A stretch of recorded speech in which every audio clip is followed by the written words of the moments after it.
France Culture. Le cours de l'histoire. Xavier Mauduit.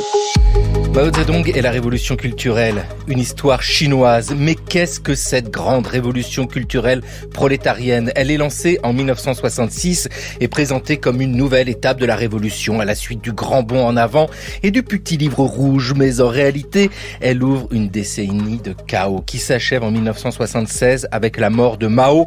Entre massacres et camps de travail, entre épuration et persécution, le monde intellectuel et les populations sont brutalisés avec depuis des mémoires sous contrôle, des épisodes du cours de l'histoire à retrouver sur franceculture.fr et l'appli Radio France.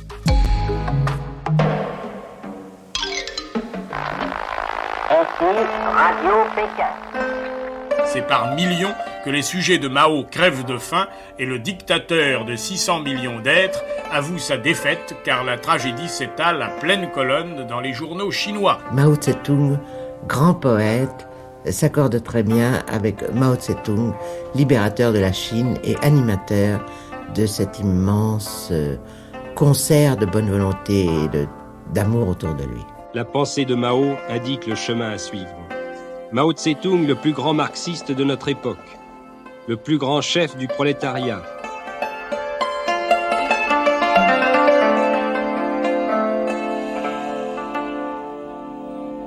Mao.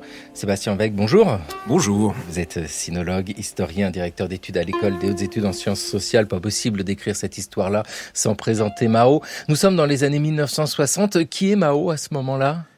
Donc Mao à ce moment-là est le président du Parti communiste chinois. Donc c'est le fondateur de la République populaire. C'est aussi le grand penseur de la sinisation du marxisme. Donc il prétend avoir repensé le marxisme-léninisme en l'adaptant à la réalité chinoise et même donc au fur et à mesure qu'on avance vers les années 60, il prétend prendre la direction de la révolution mondiale au fur et à mesure qu'il critique davantage l'Union soviétique. Donc c'est quelqu'un qui se présente comme une autorité à la fois intellectuelle et politique, mais qui a aussi subi donc depuis 1949 et surtout depuis le grand bond en avant un certain nombre de difficultés qui font qu'il y a certaines tensions à la fois à l'intérieur donc du pouvoir et aussi dans la société des tensions qui sont au cœur d'un certain nombre d'événements de la révolution culturelle. Vous avez raison de rappeler qu'il est un intellectuel dans cette histoire-là. Il n'est pas seulement un acteur politique avec nous aujourd'hui dans le cours de l'histoire également. Yves Chevrier, bonjour. Bonjour. Sinologue, historien. En 1949, Yves Chevrier, la Chine devient communiste après une longue guerre civile. Et nous l'avons bien compris avec ce que nous disait Sébastien Weg. Il y a une avancée main dans la main avec l'Union soviétique pendant quelque temps, mais dans les années 1960, il y a une séparation. Mao veut montrer la spécificité chinoise du marxisme ou alors un marxisme adapté à la sauce chinoise. Je crois qu'en fait, la différence entre le communisme chinois et le communisme soviétique apparaît bien avant, dès la formation du maoïsme dans les années 40. Sébastien Weg a parlé de sinisation du marxisme et du communisme en Chine. Ça n'est pas simplement une opération culturelle, c'est véritablement un projet politique tout à fait différent qui prend naissance en raison directe de l'écologie de la révolution chinoise. La révolution chinoise n'est pas un mouvement urbain, ça n'est pas un mouvement des intellectuels, de syndicats, des masses urbaines. Elle naît dans les campagnes, elle naît à l'occasion de la guerre de résistance contre le Japon, dans le cadre de la guérilla. Donc il y a une autonomisation de fait du maoïsme par rapport au stalinisme, dans la mesure où Mao également prétend mettre au point une formule d'exercice du pouvoir qui est, selon lui, révolutionnaire parce que elle ne sacrifie jamais l'action du haut en bas du parti aux institutions. Et c'est bien là d'ailleurs que s'ouvre la faille qui aboutit en 1958 à la rupture sino-soviétique. Durant les années 50, Mao pense que le modèle soviétique qui est adopté après la prise du pouvoir en 1949 ne suffit pas à pérenniser la révolution et même joue à l'inverse par la création, l'apparition d'une bureaucratie, d'une centralisation qui étouffe l'élan révolutionnaire, empêche les mouvements populaires, et il appelle cela le révisionnisme. Il le critique à propos de la Russie. Et après les déboires du grand bond en avant et la famine qui se répand de 1959 à 1961, entre 30 et 40 millions de morts, ça n'est pas rien. Mao considère que cette famine est certes un grand désastre, mais pour lui c'est un dégât collatéral de la mobilisation de tout le pays pendant le grand bond en avant, et il est prêt à courir ce genre de risque. Il va le faire d'ailleurs pendant les 10 années de la révolution culturelle, en semant le chaos, parce que pour lui, l'exercice du pouvoir, c'est l'ouverture d'un champ politique, c'est l'appel à la contestation et voire à l'insurrection, et même à l'insurrection armée.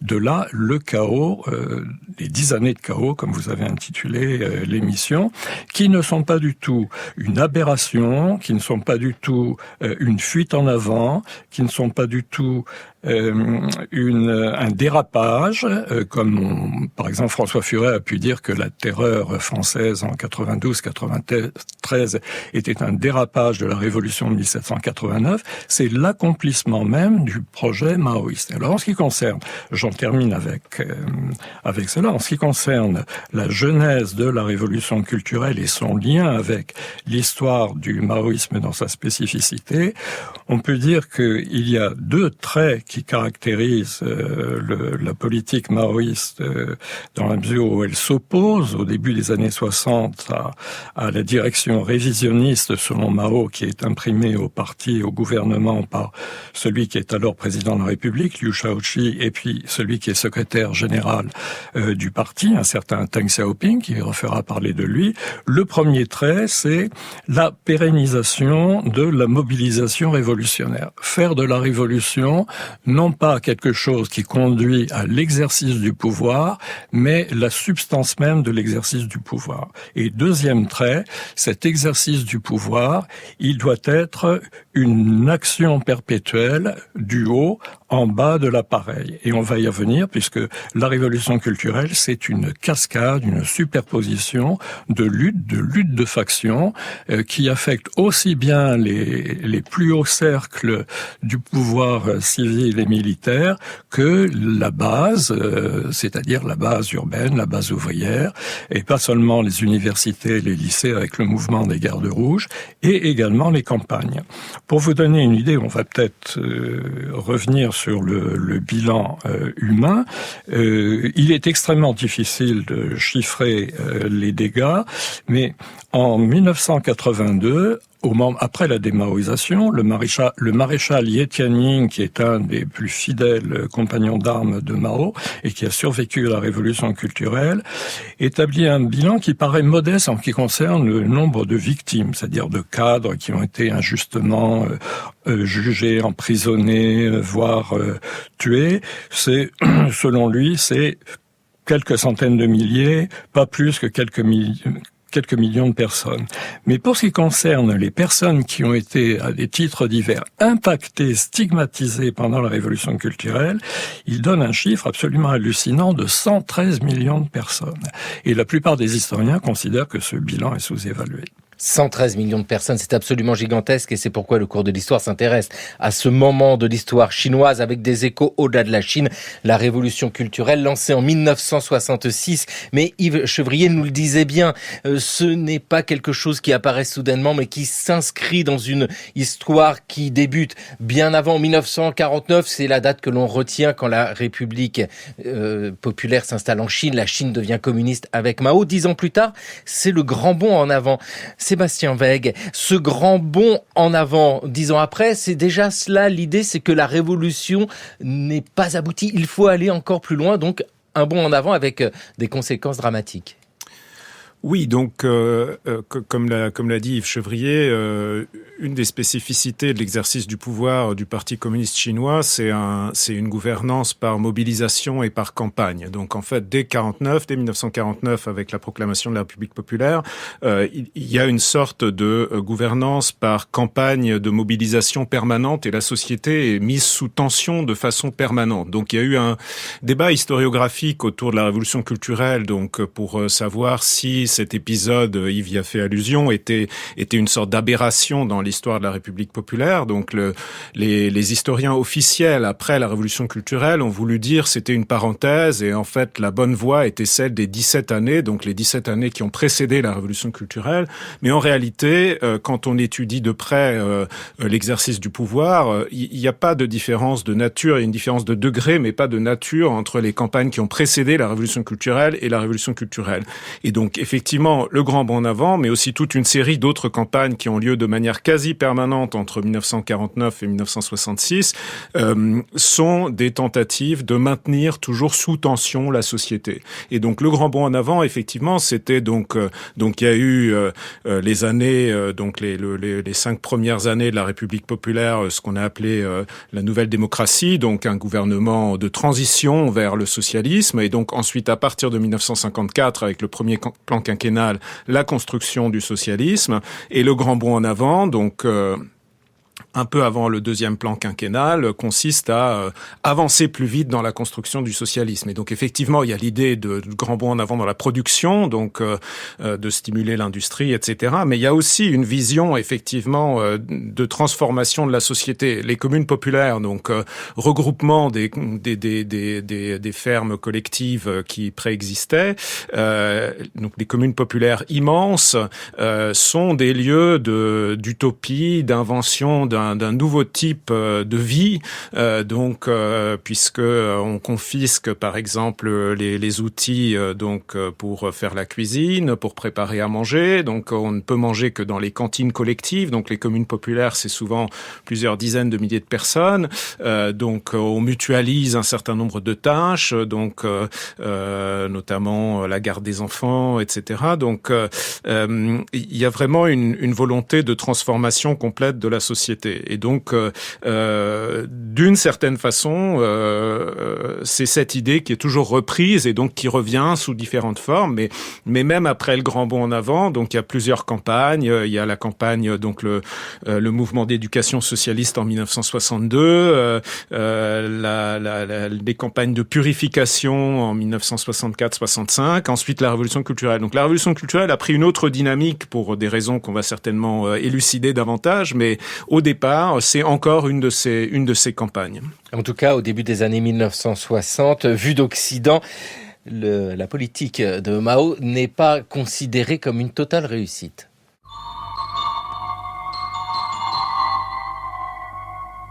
Il y a un peu plus d'un mois, essayant de percer le blackout où est plongée la plus grande masse humaine du monde, la Chine, je vous donnais cette lueur d'informations pour essayer d'y voir clair. Les atermoiements, les silences et les retards qui ont présidé à la réunion du congrès de Pékin, l'Assemblée nationale chinoise rouge, laissent filtrer la vérité. La politique de Mao Tse-tung n'est pas un simple échec, c'est une faillite, non seulement dans l'agriculture, mais dans l'industrie, dans l'intelligentsia et dans l'armée. La famine s'aggrave et l'agitation gagne l'armée elle-même. Le gouvernement de Pékin va être obligé de s'aligner sur son maître de Moscou, dont il a besoin tant pour l'aide alimentaire immédiate que pour ses matières premières, son outillage et ses techniciens. Nous n'allons pas tarder à avoir des nouvelles sensationnelles de ce gigantesque marasme. Fin de citation. Après un peu plus d'un mois, elles nous parviennent, et sous quelle forme ? Dans un monstrueux exode, 700 000 Chinois affamés se dirigent vers la frontière. Ça fait du monde.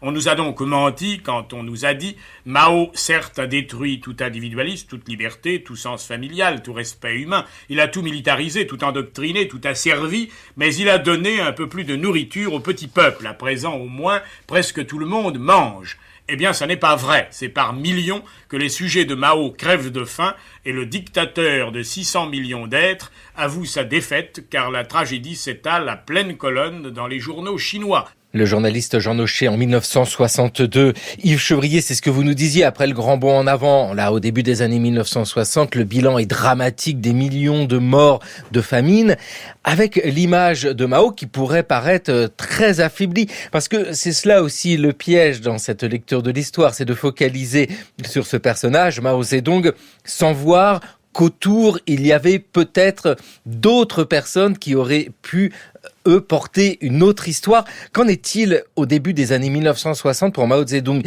Est-il le chef incontesté tel que nous pouvons l'imaginer ? Je crois que vous posez la question essentielle qui nous permet de comprendre la possibilité qu'a eu Mao de déclencher cette chose extraordinaire qui est l'exercice d'une tyrannie par la division et la lutte des factions.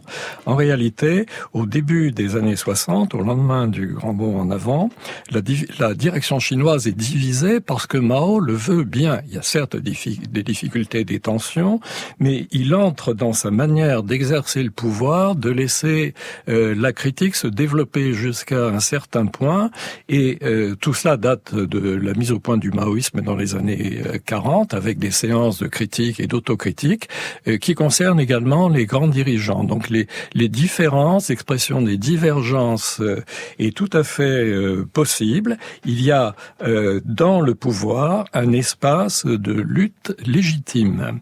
Et si le journaliste Jean Nochet, qui fait partie des rares personnes qui à l'époque pensaient que le grand bond en avant était un grand échec, je vous rappelle que les maophiles, les maolâtres français et ensuite dans tout l'Occident pensaient que la famine et l'échec économique était dû au retrait des experts soviétiques et la famine c'était des racontards de l'intox et des fake news de la CIA. C'est parce que Mao avait donné lui-même l'exemple de critiquer la manière dont il avait conduit, dont il avait laissé se développer le grand bond en avant. Donc ce que je voudrais dire par là, pour rejoindre le sujet de la révolution culturelle et de cette révolution qui en fait n'a rien de culturel, c'est au lendemain de l'échec économique, le changement de front dans ce que Sébastien a très justement appelé la mise sous tension à la fois de la société et de l'appareil. Je voudrais revenir sur la façon dont Mao, depuis les années 40, envisage l'exercice du pouvoir. D'abord, comme un champ de lutte légitime, je l'ai dit, il gouverne très peu au jour le jour, il délègue énormément, sauf une chose, sur quoi il garde un monopole absolu et un contrôle direct, les affaires de sécurité des grands dirigeants du complexe de Zhongnanhai, près de la cité interdite où réside le haut personnel politique et militaire. Il est très souvent absent, par exemple pendant les années qui précèdent l'éclatement de la révolution culturelle en mai 1966, il réside la plupart du temps à Hangzhou. Donc il laisse faire. Il est très souvent muet, il observe afin que chacun s'engage, prenne ses positions, devine ce que va penser le grand dirigeant et il intervient après coup pour donner la ligne. Donc pendant très longtemps, on a pensé qu'à la suite du grand bond en avant, il était mis en difficulté et qu'il avait perdu du pouvoir, voire le pouvoir. Il me semble que l'historiographie actuelle, en Chine en particulier, grâce aux travaux d'excellents historiens chinois, est revenue sur cette idée et a montré que non, Mao n'a pas perdu le pouvoir, il l'exerce simplement d'une manière qui n'est pas la bureaucratie policière d'un Staline. Le deuxième point, c'est que cet espace de lutte légitime ne se présente pas toujours de la même manière. Soit la lutte est une lutte interne au sein des unités, donc par exemple au sein du bureau politique, au sein de l'état-major ou au sein des unités de base dans les usines, dans les communes populaires, les équipes de travail, et on règle les comptes, le linge sale, si je puis dire, en famille. Et de ce point de vue-là, les partisans de Liu Shaoqi et Deng Xiaoping, qui veulent restaurer l'économie, lutter contre la faim, donner un petit peu de bien-être à la population après l'échec du grand bond en avant, sont plutôt des partisans de ce type de critique et d'agitation, de mobilisation, qui respectent les institutions et qui visent plutôt l'ordre que le désordre. Et l'autre manière d'envisager la mise sous tension, c'est au contraire la critique ouverte, au sens où les unités du parti, les autorités, les secrétaires du parti, dans les usines, dans les administrations, dans les communes populaires, dans les universités, voire les lycées, etc., sont soumis à la critique des masses. Et c'est la critique ouverte, et elle vise bien évidemment l'action pour l'action. Et alors le troisième point, c'est que Mao ne s'interdit ni un mode d'agitation, ni l'autre, et qu'il pratique au contraire l'alternative. C'est la raison pour laquelle il est absolument impossible de savoir à l'avance de quel côté le pivot va s'incliner, étant donné qu'il ne cesse de faire jouer l'alternance entre les deux positions possibles. Et ce qui se produit en mai 1966, c'est le passage de l'agitation interne, contrôlée, respectueuse des institutions. C'est une première révolution culturelle puisque le mot d'ordre a été lancé en 1964. Et comme l'a dit Sébastien, c'est une campagne dans le style de celles qui se sont déroulées depuis les années 1950. Et donc, en mai 1966, Mao choisit d'ouvrir les vannes, en quelque sorte, et de passer à la critique ouverte, et donc de faire donner les mouvements populaires. Et c'est ce qui va déclencher, à partir de l'été 66, le gigantesque mouvement des Gardes rouges, où il va passer, en l'espace de quelques mois jusqu'à novembre 66, il va passer en revue entre 12 et 15 millions de gardes rouges qui viennent à Pékin dans des conditions impossibles. Et pendant ce temps, la tempête des gardes rouges va se répandre sur le pays avec des circulations de province à province, puisque le gouvernement est chargé de mettre à disposition des transports qui sont gratuits et toute la logistique. On estime à plusieurs, on ne sait pas combien, mais plusieurs dizaines de millions d'étudiants et de lycéens qui sont happés dans la tourmente et qui sèment la dévastation, qui s'en prennent aux autorités, qui non seulement critiquent les professeurs, les autorités académiques, voire les autorités du parti et des gouvernements municipaux, mais très souvent les battent, font la chasse aux représentants des anciennes classes dominantes qui ont survécu sous le nouveau régime. C'est ce que Mao appelle la chasse aux quatre vieilles choses. Donc c'est une première étape dans la terreur avec les premiers massacres, les persécutions et les proscriptions. Et je voudrais ajouter simplement pour finir à la liste de ces phénomènes typiques de l'exacerbation des luttes pendant la révolution culturelle, une autre dimension qui est celle de la participation. Il y a une tendance à dire que le peuple chinois a été victime de Mao et de sa division tyrannique. Je crois qu'on ne peut pas éluder la question de la participation d'un très grand nombre également de Chinois et de la formation d'acteurs fanatiques de cette révolution culturelle. Sébastien Weck, ce qui vient d'être dit là est fondamental et on saisit aussi ici comment a pu être lancée la révolution culturelle. Parce que déjà, vous nous avez expliqué l'un et l'autre que ce n'est pas une parenthèse dans l'histoire de la Chine, mais que cette révolution culturelle qui est lancée en 1966 s'inscrit dans une longue histoire. Puis il y a une autre lecture de dire l'échec du grand bond en avant, donc à la fin des années 1950, au début des années 1960, avait drôlement affaibli Mao. Et donc, il va s'appuyer sur la jeunesse, les étudiants pour renverser les membres du parti. Eh bien non, en fait, ce qu'on comprend, c'est que Mao est déjà un homme dans la place et que sa pratique du pouvoir lui permet de poursuivre en fait cette politique. Vous nous avez dit, c'est cette continuité depuis même avant que la Chine devienne communiste en 1949. Oui, tout à fait. Donc, effectivement, Yves y a déjà fait allusion et je le rejoins tout à fait sur l'état de l'historiographie. Donc, il y a toute une première lecture qui privilégiait une vision, une explication par les conflits factionnels dans l'élite, parce que c'était aussi les documents auxquels on avait accès à l'époque. En fait, on lisait le quotidien du peuple, on lisait les textes de Mao, les discours de Mao, etc. Et donc, on essayait de comprendre les tensions entre différents dirigeants. Mais donc, effectivement, la lecture qui a été privilégiée par la suite est plutôt de s'intéresser au-delà. Alors donc au-delà des questions de personnes, il y a la question de l'élite et du mode de gouvernance plus général du Parti communiste chinois. Et puis encore au-delà, effectivement, il y a les relations d'imbrication entre l'appareil et la société. Et donc effectivement, c'est là que sont arrivés un certain nombre d'explications, dont certains sont aussi aujourd'hui critiqués, mais qui essayent de mettre en relation les événements de la révolution culturelle et les étapes de la révolution culturelle avec les tensions au sein de la société. Et donc, alors, on peut effectivement critiquer l'idée que il y a eu que Mao s'appuie sur les étudiants pour contrer l'appareil. Néanmoins, ce qui est certain, c'est que en 1966, il y a des tensions extrêmes dans la société chinoise. Depuis 1949, il y a des tensions, et donc ces tensions sont pour Mao. Il faut pas voir ça uniquement de manière binaire, en fait, la relation entre l'appareil et la société. Ces tensions sont pour Mao des points d'appui, en fait, pour son système de mobilisation de la société et de l'appareil du pouvoir.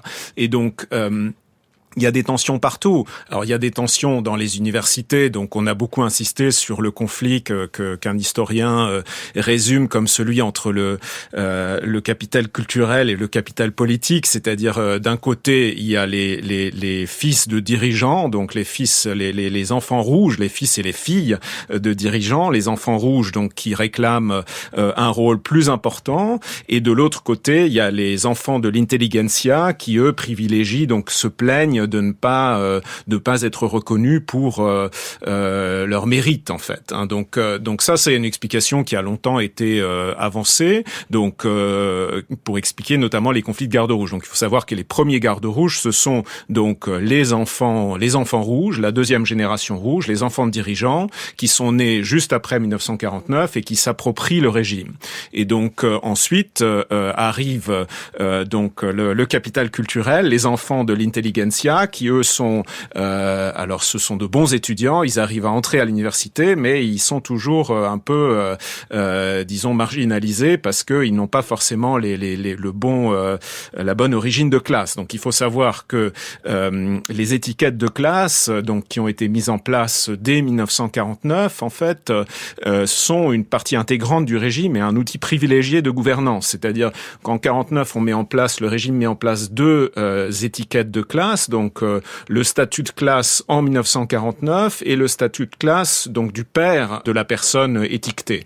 Donc en fait ces étiquettes donnent lieu à la définition de catégorie rouge et de catégorie noire. Donc ça, ce sont des objets de lutte et de conflit à l'intérieur de la société incessants, en fait. Et donc tout au long des années 50 et 60, on a ces luttes. Donc effectivement, cette explication sociologique a récemment été critiquée. Néanmoins, je pense qu'elle reste en partie valable pour le tout début, les premiers mois de la révolution culturelle en 1966.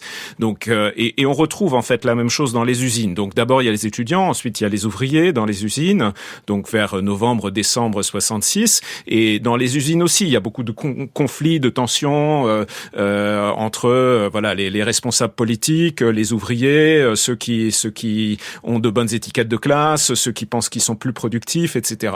Donc c'est sur tous ces conflits que le pouvoir prend appui pour mobiliser la société. Et donc sans accorder une importance trop grande donc aux tensions sociales, parce qu'il est évident que le pouvoir joue un rôle fondamental dans l'orchestration et la manipulation de ces conflits. Néanmoins, l'ampleur de la violence n'est possible qu'à cause de ces immenses conflits dans la société chinoise. Et puis dans le même temps, il y a cette figure de Mao qui a réussi à se construire une image en Chine, bien sûr, mais aussi à l'international, grâce en 1964 à la parution d'un livre à succès, on peut le dire, le Petit Livre Rouge. Ici, c'est Marcelle Auclair, la femme de lettres, qui s'exprime à propos de Mao, poète. Le peuple chinois tout entier sait qu'il a à sa tête un poète, et un très bon poète. J'ai quelques-uns de ses poèmes, et ils sont admirables. Et je crois que les Chinois ont reçu de lui une des raisons pour lesquelles il y a cette espèce de cristallisation autour de lui, son prestige, et plus que le prestige, l'affection dont on l'entoure, vient peut-être, en plus de tout ce qu'il a fait pour le peuple chinois, de ce qui sait leur parler, ce langage imagé, ce langage coloré, ce langage poétique, qui les atteint jusque dans leurs fibres. Car il ne faut pas oublier que chez chaque Chinois, il y a un poète, pas même un poète qui s'ignore. Ils ont un sens de la beauté de la vie et de la beauté des choses qui est extraordinairement frappant et impressionnant. Mao Tse-tung, grand poète, s'accorde très bien avec Mao Tse-tung, libérateur de la Chine et animateur de cet immense concert de bonne volonté et d'amour autour de lui. En 1964, quand s'exprime Marcelle Auclair, donc femme de lettres, au moment où paraît le petit livre rouge, la révolution culturelle n'a pas encore été lancée. Bon, le grand bond en avant a déjà eu lieu. Et ici, il y a une analyse vue de l'extérieur, bien sûr. Mais Sébastien Meg, on peut quand même dire que ce petit livre rouge donne à Mao une figure particulière aussi au milieu des années 1960. Et on sait combien l'idée de ce petit ouvrage est associée à cette révolution culturelle. Oui, donc effectivement, il se diffuse. Bon, il devient vraiment l'objet. Il fait l'objet d'un culte un tout petit peu plus tard, en fait. Donc, il se diffuse parmi les gardes rouges. Il est effectivement largement imprimé et distribué à tout le monde. Donc, à ces gardes rouges qui sillonnent la Chine. Donc, dans ce mouvement de grande mise en relation comme on l'a appelé le Tachuanlian. Et ensuite, alors là, on est vraiment vers la fin de la révolution culturelle, donc il y a le culte de Mao, hein, donc vers 1969-70. Donc là, on a donc le livre rouge est pris dans un certain nombre de rituels quotidiens. Donc on salue le matin le portrait de Mao en arrivant au bureau. Le soir, on fait rapport au portrait de Mao avant de quitter l'unité de travail. Donc voilà, donc ça fait partie de tout ce folklore donc du culte.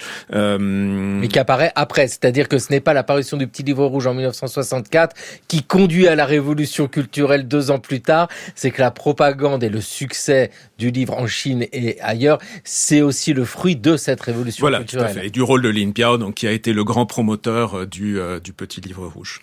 Avec ici Yves Chevrier, ce moment 1966, le moment où est lancée la révolution culturelle. Comment d'ailleurs naît-elle ? Parce que nous avons l'image d'étudiants qui se soulèvent et puis qui vont s'en prendre à ces vieilles figures révisionnistes, pour reprendre un mot alors de propagande. Comment se met-elle en place la révolution culturelle ? Bien, écoutez, avant de tenter de répondre à votre question, je voudrais quand même dire un mot sur ce document que vous avez eu l'esprit de diffuser et qui est proprement invraisemblable. L'esthétisation du maoïsme, l'esthétisation d'un régime, d'un pouvoir qui a fait des millions et des millions de victimes, et cela après les millions de victimes de la plus grande famine de l'histoire de Chine et de l'histoire du monde en général, c'est proprement hallucinant. Mais enfin, revenons à mai 66. Comme Sébastien l'a dit tout à l'heure, je crois, la révolution culturelle est dans les tuyaux. À partir de 1964, c'est le moment où Mao déplace son offensive contre le révisionnisme, contre les hommes du parti et les autorités du parti, du front économique, où il a échoué, avec le grand bond en avant, vers le front idéologique.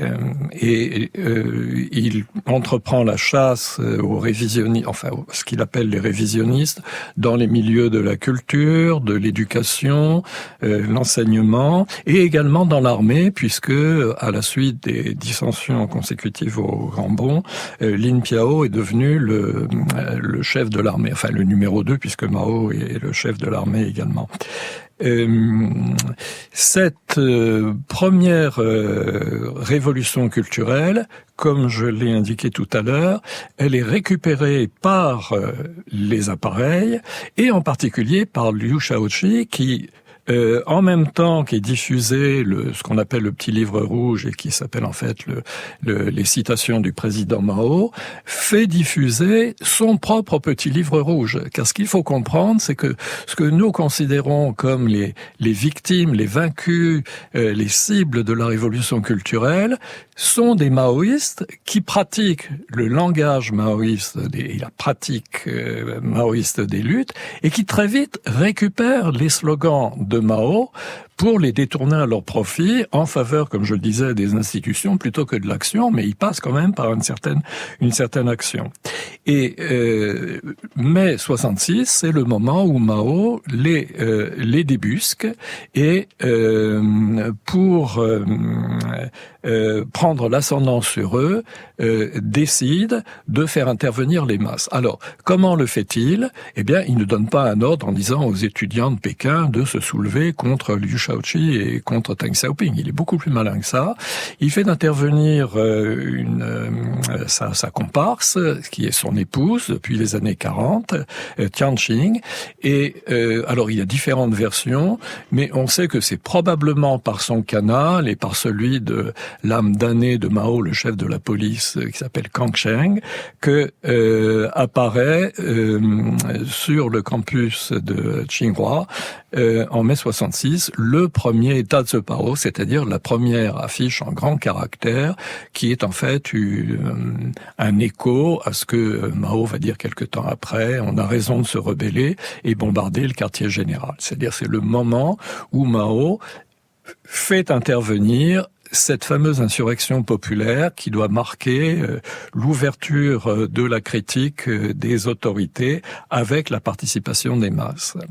Et le deuxième temps, c'est l'agitation qui se développe dans les lycées UP de la capitale. Sébastien a dit que les premiers groupes de gardes rouges sont constitués par des enfants de haut cadre, et même c'est assez paradoxal, par des enfants de ceux qui vont être les cibles et les victimes de Mao.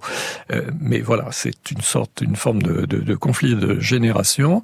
Et pendant la période qui sépare mai d'août 1966, l'appareil, Liu Shaoqi en tête, avec son épouse, Wang Guangmei, récupère là aussi la révolution culturelle à la manière habituelle du parti, c'est-à-dire en envoyant ce qu'on appelle des équipes de travail sur le terrain, dans les lycées et dans les deux grandes universités de Pékin, Tsinghua et Peida.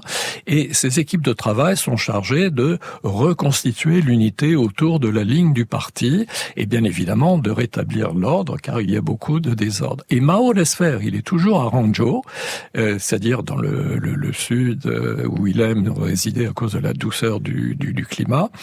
Et c'est un hédoniste, par parenthèse, plutôt qu'un très grand poète, pour ne pas dire un sybarite. Et il rentre à Pékin en août 1966, et à ce moment-là, il désapprouve l'envoi des équipes de travail, le rétablissement de l'ordre dans les universités et dans les lycées à Pékin, et il déclenche la vague des gardes rouges en appelant ouvertement à bombarder le quartier général. C'est à ce moment-là que se constitue, sur les bases très complexes finalement et très difficiles à déchiffrer que Sébastien a rappelé, les groupes de gardes rouges, et pas seulement à Pékin, mais dans la plupart des grandes villes et des villes du pays, avec un élément supplémentaire qui est que en dehors de la sociologie que nous avons vue, le développement d'un véritable racialisme politique, étant donné que les rebelles révolutionnaires, qui sont les éléments rouges, c'est-à-dire les bons éléments de la société maoïste, prétendent que eux seuls ont le droit de se rebeller et veulent interdire aux mauvais éléments, aux cibles de la révolution culturelle, le droit de se rebeller, et ils se réclament littéralement d'une filiation raciale royale, c'est-à-dire qu'ils sont de la bonne race. Et cette idéologie de la race rouge va faire des dégâts considérables pendant l'année qui suit, puisque l'année 1967, c'est l'amplification de ces insurrections populaires avec l'entrée des ouvriers dans la tourmente, et c'est aussi l'accentuation de la lutte des factions et surtout l'implication de l'armée, c'est-à-dire que en 1967, le chaos devient véritablement une guerre civile, une lutte des factions de tous contre tous, où Mao lui-même n'est plus capable d'orienter le mouvement. On peut dire qu'à ce moment-là, il a perdu le monopole des luttes légitimes. Sébastien Wegg. Oui, pour rebondir juste sur cette question, effectivement, de la théorie du sang. Donc ça, c'est un des aspects très intéressants de la révolution culturelle. Donc effectivement, les premiers gardes rouges ont revendiqué pour eux cette légitimité donc de la race rouge, comme l'a dit Yves Chevrier. Mais cette revendication a évidemment immédiatement fait l'objet de critiques. Et un des courants idéologiques qui sous-tend la révolution culturelle et sur lequel Mao tantôt s'appuie pour tantôt se retirer, c'est la critique de cette théorie de la race. Donc Yulo Ko, qui est un des représentants de ce qu'on a appelé les pensées hétérodoxes pendant la révolution culturelle, a critiqué justement donc sur un Datsubao au début de 1967, qui s'est diffusé pendant toute la première partie de l'année, a critiqué cette théorie de la race. Et donc on retrouve en fait, je vais pas vous faire la liste de tous les exemples, mais jusqu'à la fin donc de cette décennie, on retrouve ces critiques récurrentes contre la monopolisation du pouvoir par la race rouge, contre cette réification des étiquettes de classe, en fait, dont je parlais. Et donc ça, on le retrouve parmi certains groupes de gardes rouges. Alors ça veut pas dire que les gardes rouges étaient un phénomène idéologique, mais c'est plutôt que les groupes factionnels s'approprient de manière stratégique ces théories en même temps que le pouvoir s'appuie sur différents groupes pour avancer ses pions. Donc ça, mais néanmoins, donc il y a eu ce fameux livre publié en français, Révocu dans la Chine Pop, que je recommande aux adeptes d'Amazon, donc qui a traduit un certain nombre de textes de garde rouge, et notamment les textes donc de la Sheng Wulian, donc qui était un groupe du Hunan, donc le groupe l'Alliance prolétarienne provinciale du Hunan, qui développe ces théories de critique de la bureaucratisation du pouvoir, de l'accaparement du pouvoir par les aristocrates rouges. Et donc ça va jusqu'en 1974. On peut rattacher ça donc au manifeste Liege à Canton en 74, qui critique encore une fois la révolution culturelle comme un nouveau fascisme. Donc en fait, dans la révolution culturelle, il y a ce bouillonnement idéologique qui formule un certain nombre de critiques légitimes du pouvoir de Mao et du pouvoir de la République populaire. Et ces affiches reviennent, ces idées et ces affiches reviennent en 76 sur la place Tiananmen au moment de la mort de Zhou Enlai, et ensuite en 1979 au moment du mur de la démocratie. Donc c'est ça le grand paradoxe, c'est qu'au milieu de ces manipulations et de ce factionnalisme stratégique, on trouve des idées qui ont fait leur chemin, et donc c'est pour ça qu'on peut parler de ce que les historiens ont appelé les idées hétérodoxes, les courants d'idées hétérodoxes pendant la révolution culturelle.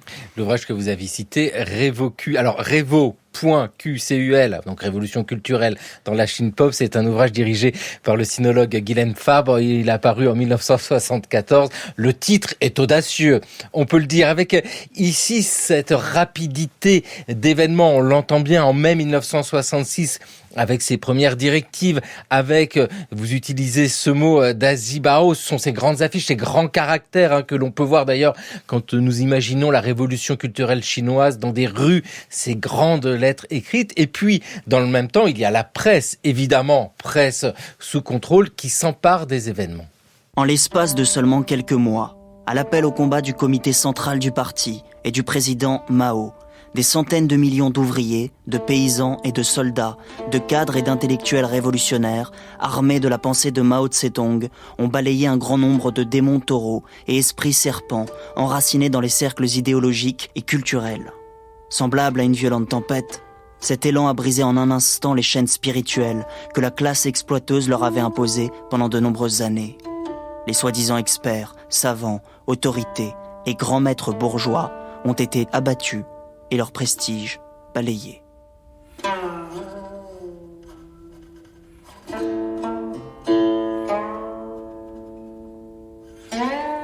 France Culture, le cours de l'histoire. Xavier Mauduit. C'est Raphaël Laloum qui lisait Le Quotidien du Peuple, le numéro du 1er juin 1966. Il chevrier, on l'a entendu ici, il est question de démons taureaux, d'esprits serpents. Vous nous expliquez ce système avec une société très étonnante, telle que nous avons du mal à l'imaginer, avec des gens associés aux origines de leurs parents, avec des systèmes extrêmement fermés. Comprendre la révolution culturelle, c'est un défi vu d'Occident, ou en tout cas quand on n'est pas sinologue. Et merci vivement à vous et à Sébastien Weg d'être dans le cours de l'histoire pour nous éclairer. C'est une histoire complexe. La simplifier rendrait en fait simplement une analyse erronée. Bon, c'est une histoire complexe, mais la chose très simple qu'on peut dire, c'est que la réalité sociale de la Chine maoïste était aux antipodes du paradis qui était dépeint par les maophiles et les maolâtres en France. Quand on lisait par exemple la revue Telle Quelle et les articles dithyrambiques de Philippe Soler ou la prose de Michel Loy, on avait effectivement l'impression que la Chine était le paradis, et un paradis anti-bureaucratique, plus démocratique que la démocratie, évidemment bien meilleur que l'horrible stalinisme, c'est-à-dire que l'illusion totale régnait, le fantasme, alors que sur place, sur le terrain, il n'y avait rien de plus inégalitaire que l'égalitarisme maoïste. Et le pire de la chose, Sébastien l'a bien mis en valeur, c'est que l'inégalité était moins sociale que politique. Et ce qui fait que dans ces courants hétérodoxes qu'on peut suivre à la trace, ces courants critiques qui essaient de prendre de la distance par rapport à ce qui s'est passé pendant 10 ans, on voit souvent revenir la notion effectivement de fascisme. C'est le cas du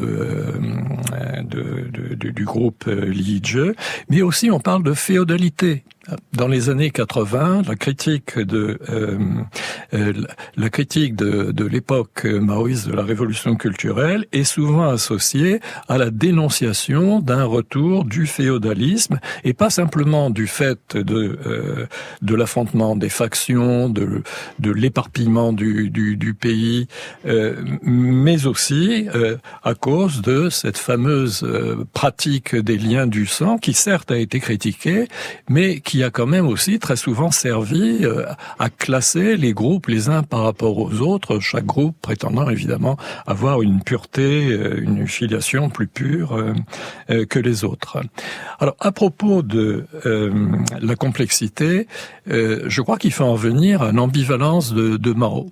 C'est-à-dire que dans sa volonté de déclencher un vaste mouvement populaire pour secouer les appareils et relancer en quelque sorte la révolution, donc sa volonté finalement de pratiquer la politique comme une guerre politique, eh bien Mao fait édicter en mai 1966 une sorte de charte des libertés où les Chinois ont la liberté de s'exprimer, ont la liberté de s'associer, c'est ce qui explique la prolifération des groupes, et ont la liberté de manifester, et évidemment la liberté de critiquer les autorités. C'est ce qui fait que paradoxalement, de la révolution culturelle procède, alors non pas une vaste aspiration à la fin du règne de Mao en septembre 67, non pas une vaste et profonde aspiration à la démocratie, on est loin là.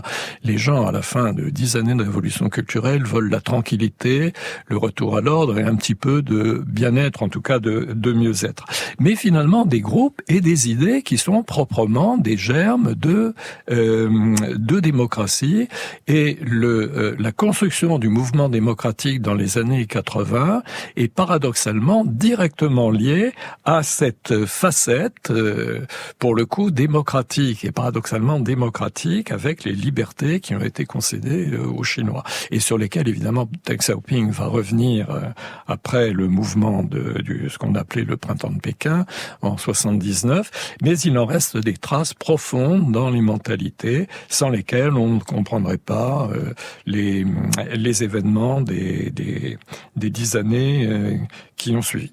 Oui, avec ici un lien à faire à travers le temps entre ce qui se passe avant la révolution culturelle, ce qui se passe après, et puis avec les grandes figures aussi, parce que nous parlons beaucoup de Mao Zedong comme une évidence dans cette histoire-là, mais d'autres noms ont été cités, des noms qui pourraient être ceux de potentiels ennemis.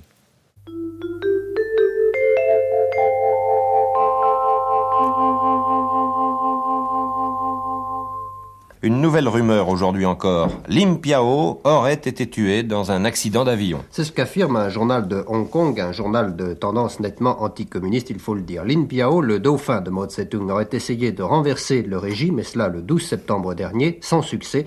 Il aurait pris la fuite à bord de cet appareil qui s'est écrasé il y a quelque temps en Mongolie extérieure. Pourquoi cette tentative de coup d'État ? Eh bien parce que, dit le journal de Hong Kong, Lin Piao aurait refusé de se placer sous la tutelle du parti, comme le lui demandait Mao Tse-tung. Encore une fois, cette information vient de Hong Kong et c'est peut-être là un roman asiatique. Voilà, nous étions en 1971 ici dans Interactualité avec la mort de Lin Biao. Dites-nous Sébastien Weg, ici la mort d'un homme qui pourrait potentiellement être un opposant. On l'entend ici, même si l'on ne sait pas exactement ce qui s'est passé, on évoque un possible coup d'État.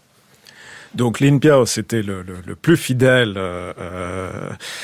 compagnon de route du président Mao et son successeur désigné, mais c'était aussi un personnage un peu lunaire, donc dépressif sans doute, qui voilà dans les années 70, 69, 70. Donc il est désigné en 1969 donc au 9e congrès comme le successeur de Mao, donc après l'élimination de Liu Shaoqi, mais donc il y a différentes péripéties, mais qui font qu'il n'est plus trop en odeur de sainteté.